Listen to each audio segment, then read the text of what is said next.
Comfort ஜோனில் சேஃபாக இருக்கீங்களா அப்படின்னா நீங்கள் க்ரோ ஆக முடியாது. நமக்கு கம்ஃபர்டபுளாக இருக்கிற வாழ்க்கை தான் ரொம்ப பிடிக்கும். சேம் ரூட்டீன், சேம் மக்கள், ரிஸ்க் இல்லாத லைஃபு.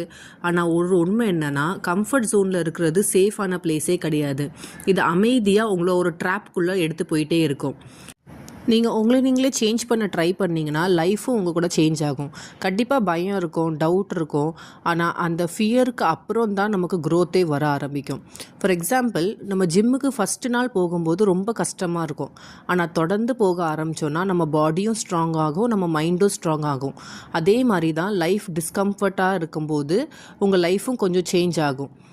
கம்ஃபர்ட் ஜோனில் இருக்கிறது சேஃபாக இருக்கலாம், ஆனால் சக்ஸஸ்ஃபுல்லாக ஆக முடியாது கண்டிப்பாக.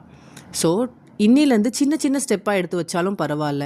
நீங்கள் புதுசாக ட்ரை பண்ணும்போது உங்களுக்கே புதுசாக ஏதோ செய்கிறோம் அப்படின்ற ஒரு சாட்டிஸ்ஃபேக்ஷன் இருக்கும். கம்ஃபர்ட் ஜோனை விட்டு வெளியில் வர்றதுக்கு உங்கள் மைண்ட் செட்டை கொஞ்சம் சேஞ்ச் பண்ணிக்கோங்க.